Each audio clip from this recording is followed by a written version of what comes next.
Okay, this is Mega here. This is the third Cactus Puncher Christmas special. Cactus Puncher Christmas special, that's what it is. So gifts for my buddy, the Cactus Puncher DR650 here.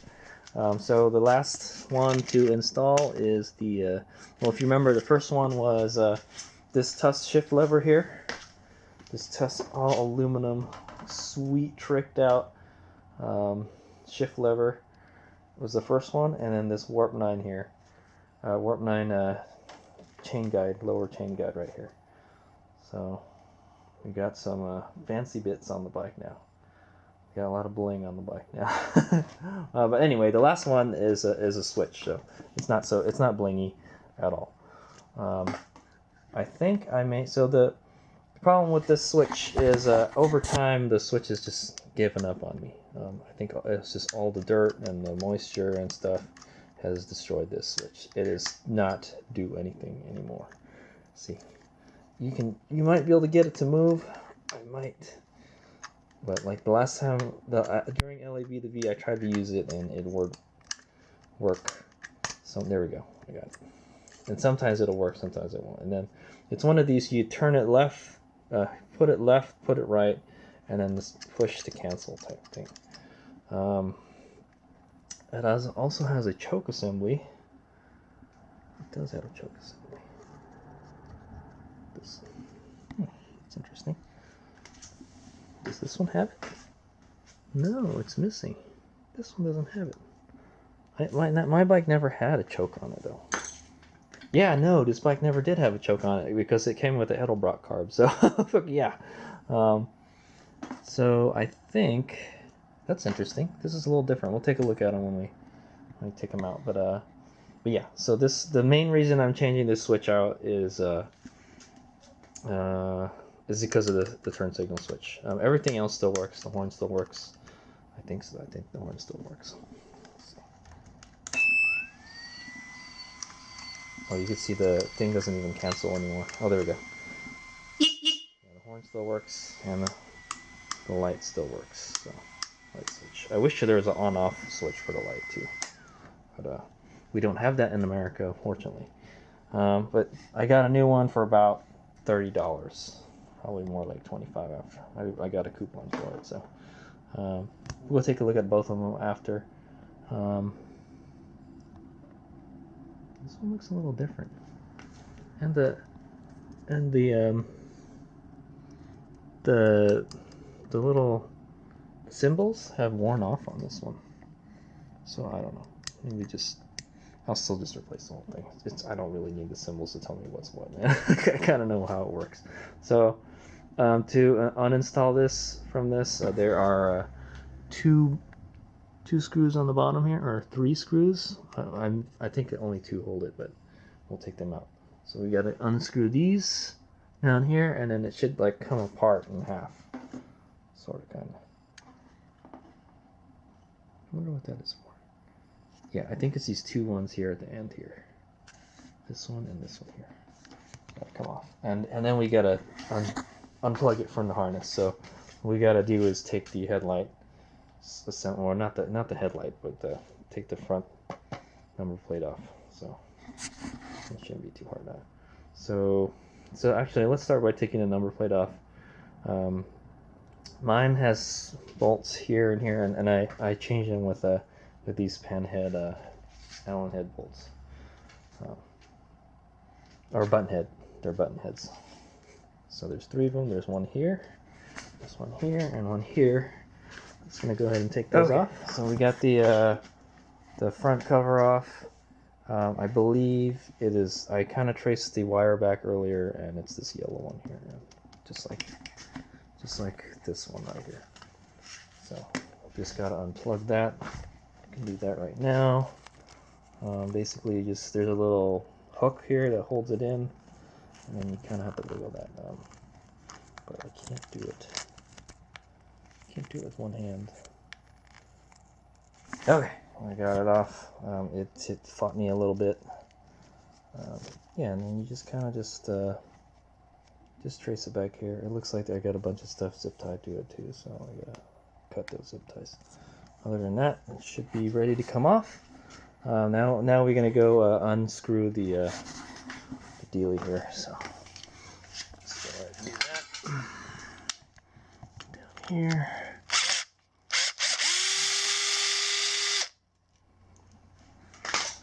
Take this guy off. There's another one right here. And hopefully we don't have to take the handlebar grip apart to do this. And it should just come apart in half.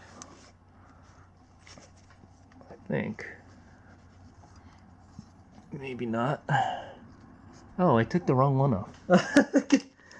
Yeah, I did take the wrong one off. It's black, so you can't like really see it too well. It blends in very well with the switch, so anyway, it's right here. I was wondering, I was like, hey, it's not coming off. So there's two long screws here. I got to come out. And then it just comes apart. Yeah, kind of like a Pac-Man, sort of. You can see there's like some spider webbing in there. There's some spiders been living in there. It's very dirty. I actually had a problem with this switch here, the right one. This is actually supposed to stay in when you press it, but it doesn't. So now it's just like a kind of kill switch now. So if I want to kill the bike, I press this in, and it kills the bike, and then that's all it does. It doesn't stay in anymore. So like, yeah, that's it's just a kill switch. That's all it does now. It's a momentary kill switch. Anyway, so now we can kind of take it out from the handlebar. Good. It's not as difficult as I thought it would be. I think what's holding it in right now is this heated grips here. The heated grip wire is very close to it, so I'll have to fish that out somehow. So I'm talking about this wire right here for my heated grips. Okay, so I've started to try to fish out the wire, the harness wire, and it's kind of stuck. It's a really tight spot right here. I think what we're going to have to do is take the upper clamp off, and then that should help. That should move all this stuff out of the way. It's really tight here. So let me just go get a fork. I think it's a fork.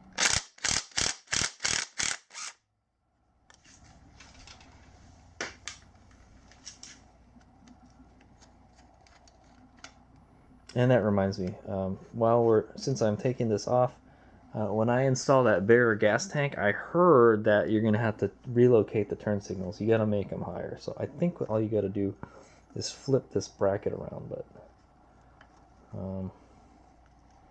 we'll figure that out when we get there. Cactus Muncher ain't going anywhere for a little bit, so it's no big deal.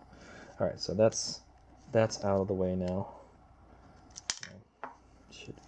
Just fell down. It should easily come out there, and yeah, then I have to figure out how to get the rest of this out of here. What is holding it? Okay, there's a wire that separates them, and it kind of has to, yeah, it kind of has to do that. And that's, I believe this is why this is broken. Yeah, it's just not a very good design. Look at how weak the little arm is for the switch. So not a good design, Suzuki. But they try. Okay, so there it is. I just all I did was I pushed this part in, push this part towards the handlebar so I can get as much space as I could, and then I just kind of rotate it underneath this wire here. If you have a DR, if you're using this to figure out how to install one of these switches here, your bike probably don't have this. This is for heated grips, so I added. So, all right, so there it is. That's that is my my stock unit and the newer stock unit right here. This one overall looks like it's in better shape. Yeah, so I don't know if there's a way I can repair this. The switch is just stuck, you know. That's all it is. I'm sure like everything else still works like I mentioned, so I got spare parts, but I'm just gonna go ahead and we'll just replace the whole thing. It's no big deal. But it's kind of weird. This one has everything printed, and then these are like, this one is like embossed. It's or and these are printed. So I don't know. It's kind of weird. Yeah, the switch feels a little different too. All right, so I'm just gonna go ahead and install this. I think. Yeah, it's kind of weird, huh? The I don't think I need this. I don't have the choke, so I'm gonna go ahead and take this center part out here. Let's see if you can get this choke assembly out. I think because it looks like this one used to have the choke assembly. It's not on there anymore. I'd rather not have it on. Okay, now I'm not really sure what this is. There's a this. It looks like it's for the choke, and this one doesn't have it. So this is kind of weird. This leads me to believe this is not the stock assembly. I don't know where they got this from, but whoever the previous owner was, I don't know where they got this from. But this, I don't think this is a stock DR650 SE. Left side signal, left side switch assembly. This one has this thingamajigger here, which one this one does have, but it doesn't have this metal plate here, and there's no sensor. There's some kind of sensor here.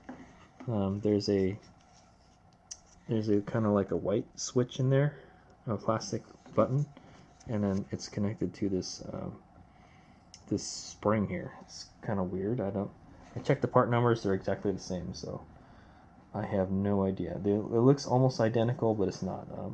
This one looks like you can remove the choke assembly or something. This one you can't. So I don't know when this design changed, but that's interesting. So now I got a little extra crap hanging off my switch, which kind of sucks. Hopefully it doesn't. Hopefully it installs the same way. All right, so I'm gonna go ahead and try to install it the way we uninstalled it. You know. All right, I thought this was gonna be easy to install, but I have to modify it now. Unless I want, I guess what I could do is we could move the clutch perch inward, but I don't want to do that. I don't want to mess with any of the controls. They're how I want it already. So what I'm gonna do is we're just gonna grind this whole housing off. Like I mentioned, I have no idea why this one has nothing here. It looks like it was designed, yeah, it looks like it was designed without the choke, whereas this one, wait a minute, you know what we can do? Oh, no. I was thinking, why don't we just change the switch assemblies, then I don't have to do that, but I'd rather not take that switch apart, because I may not be able to get it back together again, so let's not do that, unfortunately. Unfortunately, it's the bottom part, and so what I'm going to do is I'm just going to grind this all off. So I don't think it does anything, man. Hopefully. That's a good question. Let's go hook it up right now. Yeah, let me go hook it up right now. Let's see if it actually works. Okay, so I'm just going to plug it into the harness real quick. See if this actually works. Yeah, it looks like one of the pins are missing on this. I'm just going to lightly plug it in. I'm not going to put it in all the way. Let's see if it works.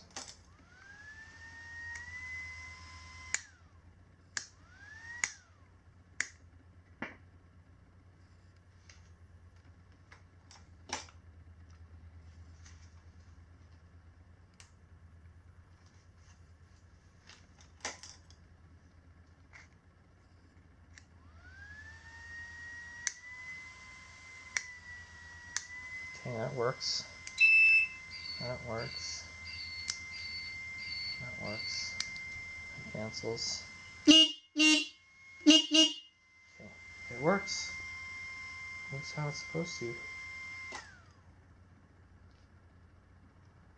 Another thing, let's check to see if it cranks. Okay, seems fine to me. So let's just check to see if the bike cranks, because that might be some kind of switch. It might be like a clutch switch or something where you have to pull the clutch switch in to get it started. This bike has all the safety features are disabled on this bike. So if you don't want, and a reason to disable those safety features are like if something happens to your bike on the trail or something, like one of the sensors breaks or something. You don't want it to disable your bike, because then you won't be able to get home. Basically. All right. So I'm gonna go ahead and and grind that part off the housing with the grinder. Shouldn't take too long as plastic. So, all right. It looks like it might be even easier. I might not even have to grind it off. I'm just gonna cut it off with a cutting wheel. So, so I went and took all the hardware out of it. Basically, this is what's in it here. It's that metal plate, that button, and then a spring. And I have no idea what it does.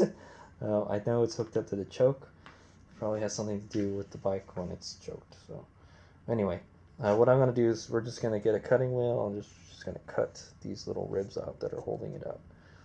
And I won't have this ugly thing sticking out here that does like nothing. Okay, so I got the Dremel and I cut it like here and here.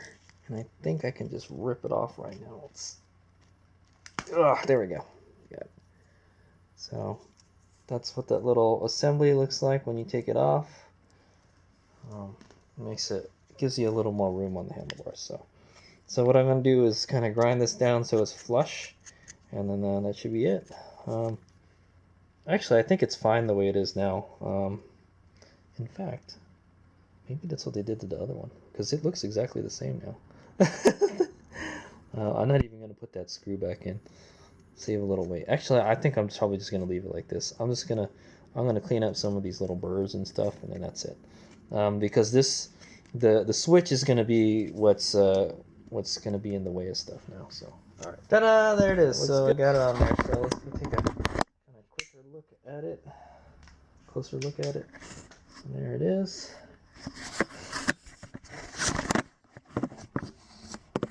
Also, I have to fix this trail effect switch. I think I'm just gonna buy a new one. That, or I'll just keep it twisted together like that the whole time. But yeah, there it is. So you can see that bottom part was sticking out there, and it was hitting here, right here. So grinding it off helped. So yeah, now it's pretty much like it was before. And then all I have to do is route the wire, and then zip tie all these wires to it, and then plug it in, and then we should be good to go. What I might do is spray a little silicone lube on it to keep some corrosion out. Even better, I mean, I guess since we got it on, I'll go get some dielectric grease and stick it in there. All right, so I got some dielectric grease here. This little tube would be a good idea to go put some in there, just to keep some moisture out. Keep stuff from corroding. I'm just gonna kind of just apply it to the little pinholes here. Okay, so before I put everything back together, I'm just gonna turn everything on and make sure everything still works. So high beam, low beam, high beam, low beam. That's kind of weird. It just kind of like dies like that. And then left turn signal, right turn signal. Mine has a little beeper on it, so, and the horn. Horn works. Okay, good. I think it just. I'm not sure why it does that.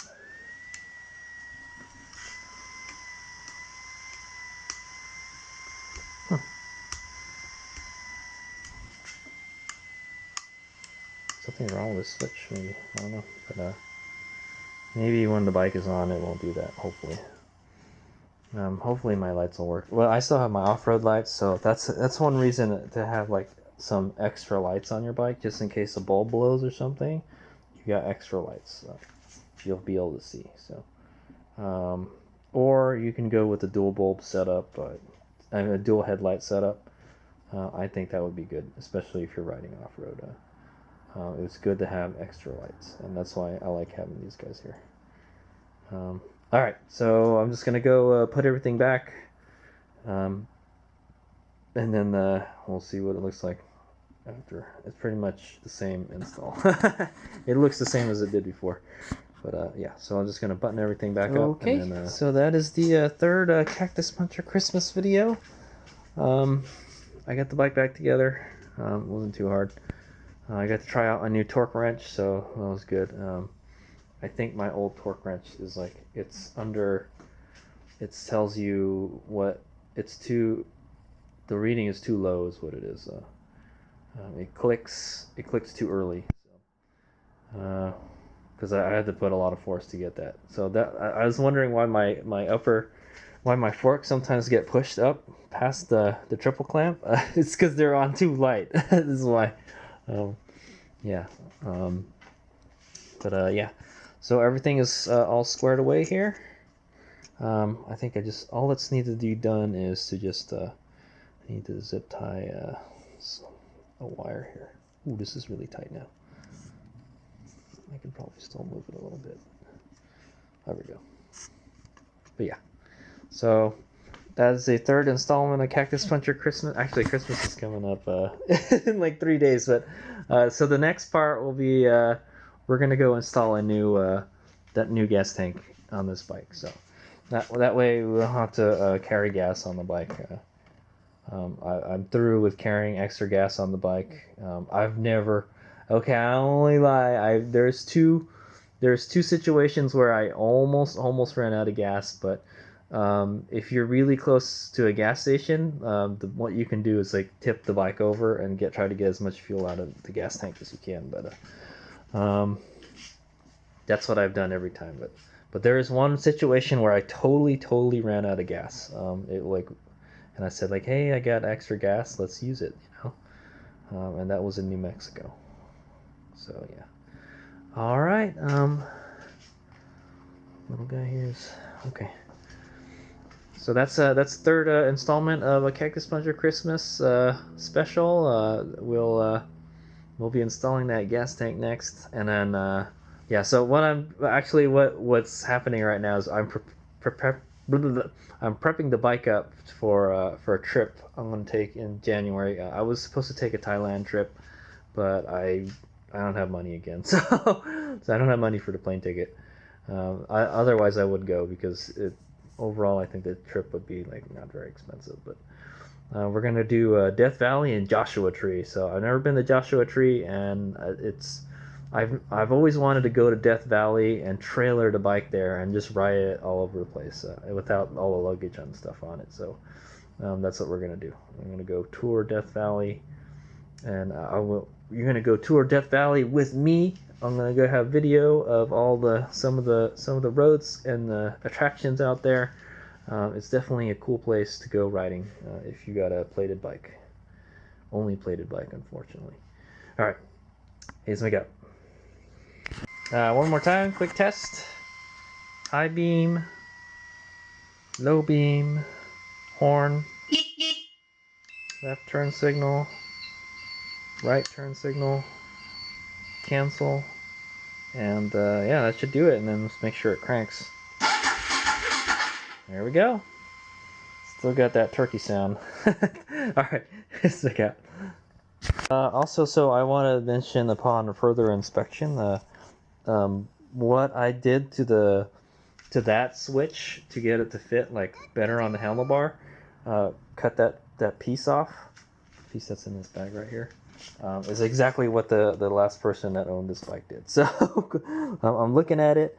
I was like, that's a pretty clean cut, but I can see some scratches and stuff in it. It's not totally smooth. So that's exactly what they did. They lopped it off on there, and then because they didn't use the clutch anymore. So I mean, they didn't use the choke anymore. So that has something to do with the choke assembly. I'm not really sure what it's for, but yeah, that is what they did to that. That's why it looks like that. It's not a different part. It's not,